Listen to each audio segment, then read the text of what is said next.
It's already week 2, online public speaking for Pasco Hernando State College. Today, let's explore from the syllabus the minor speech assignments as well as the major speech assignments. There's quite a difference in difficulty and effort required between the two kinds of assignments, starting with the minor speeches, for which there is no written work for the minor speeches. You also see a breaking news event signified by the 3 X's next to number 3. Instead of 3 of these, the narrative has been eliminated, and every enrollee will receive the full 100% for the narrative. You just won't have to do it. Number 1 on the list should already have been done and probably graded by now, because if it hasn't been submitted, it's late and will take a 10% penalty. That was last week's assignment. For this week, and there is an accompanying video where I will give an example of both a toast and the introduction of a famous person. Understand, please, you only need to do one of these.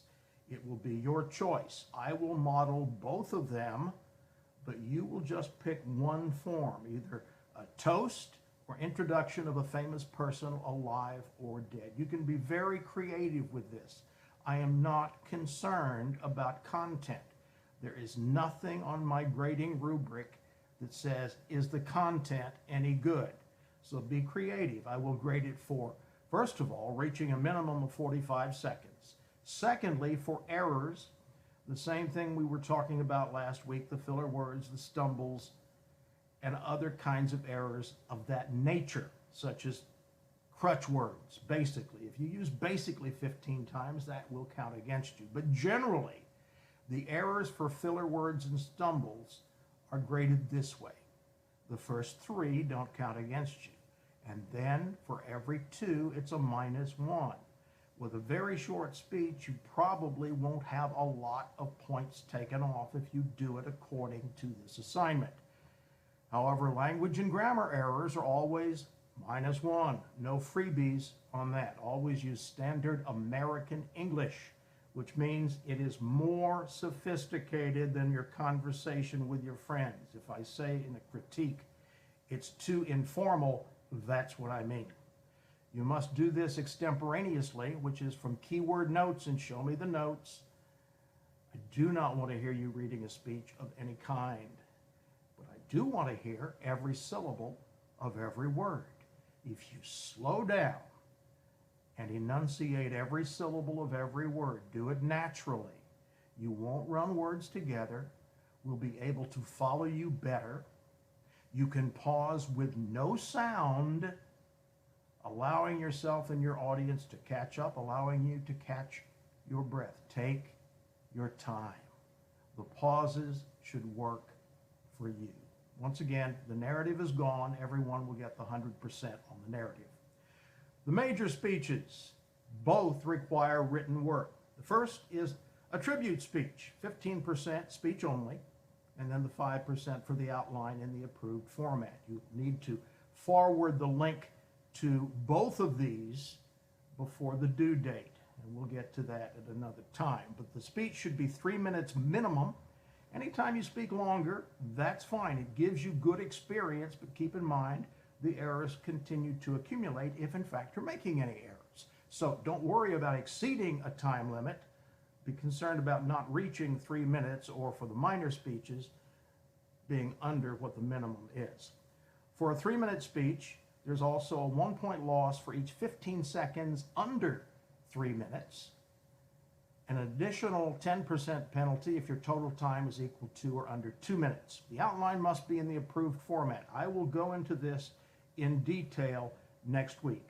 It is more messed up than anything else I ever see in my classes is the outline. It is going to be in a particular format. It is never going to be your entire speech. I don't want to text. I don't ever want to see your entire speech. But we'll explain that next week, and it will be very important content. Your tribute speech pays tribute to someone or some organization or some people about whom you have interacted and people who have impacted your life. It can be one person like your grandma, your mom, a cousin.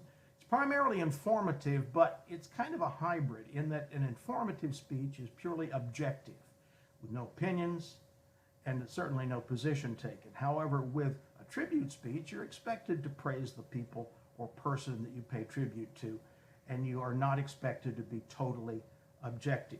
It's broad in its concept. Be creative with the tribute speech. Again, I will give examples of all of these and have companion outlines to show you. These are content items that you will need to follow very closely and perhaps even look at more than once. Show the camera your speaking notes at the beginning of the recording. They'll be graded for keywords and very short phrases. No reading. Send your YouTube link to me via email as well as your outline. If, as in other speeches, you have compressed your speech to 10 megabytes or under, you can send it via email rather than a link to YouTube. So there's a choice there. Research is not required for a tribute, but you do need to mention any research that you might do. For example, knowledge is power, Sir Francis Bacon. Mention Sir Francis Bacon. Write it down on your outline to be ethically in the clear with respect to citing sources. You don't have to use any sources on this, but if you do, verbally mention and write them down, and don't use Wikipedia. Along with a link to your YouTube video, email your outline in the approved format as soon as you post your speech to avoid being late. Keep your literary quotes, if any, short and just few in number. You don't have to use any. 10% penalty for not posting and forwarding link and outline to me by the due date. Don't wait till the last minute. This is one of those speeches that requires more time, more days. You can't do this effectively at the last minute. And there's my email address. Simply replying to me from one of my emails is probably going to be just as easy as anything else. But my email address is all over the place. It's not hard to find it. Major speech number 2, 20% for the speech by itself is persuasive, 4 to 6 minutes. And again, a 1-point loss for each 15 seconds under 4 minutes. An additional 10% penalty if your total time is equal to or under 2:45.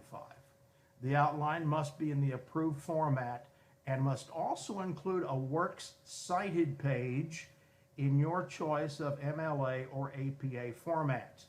I have an example that I'll show you at a later date of how I have done citations with MLA format. This is 5% of the grade. Once again, the outline is usually messed up more than anything else. But a persuasive speech takes a position, either change or reinforce attitudes, beliefs, values, or change behavior. You are trying to convince your audience to believe your arguments or take action in a particular way. It should be well constructed. Your thesis statement with respect to a persuasive speech will be a proposition of fact, value, or policy, such as, you should always spay or neuter your pets. That's my example speech, and that is my proposition of value.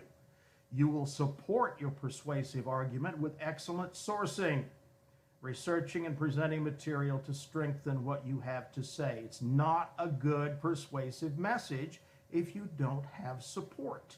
So I'll need the outline in the approved format plus the works cited in one of those 2 methods of citations. In addition, all sources must be verbally mentioned in your speech, paraphrased, not quoted directly. For example, if you have a block of information from the Coca-Cola website, which I do on a different kind of speech that I've done in the past, you paraphrase that information.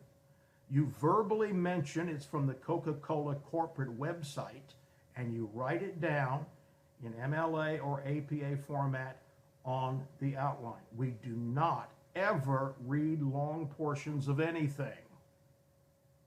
So a long quote is not okay. No reading. Keep literary quotes if you have any short and not too many. If you use visuals, don't put a bunch of text on a visual. Show the camera your speaking notes at the beginning of the recording. I will grade them for keywords and very short phrases. No reading. I've said that before. I'll say it again. Send the YouTube link or the compressed video to me via email along with your outline in the approved format as soon as you post it. And this sort of repeats what I just said. Any literary quote should be short, few in number, 10% penalty for not posting the speech and forwarding the outline to me by the due date. So don't wait till the last minute. On this persuasive speech, waiting until the last day or two is really a recipe for a poor grade. And there you go, the minor and major speeches for the semester.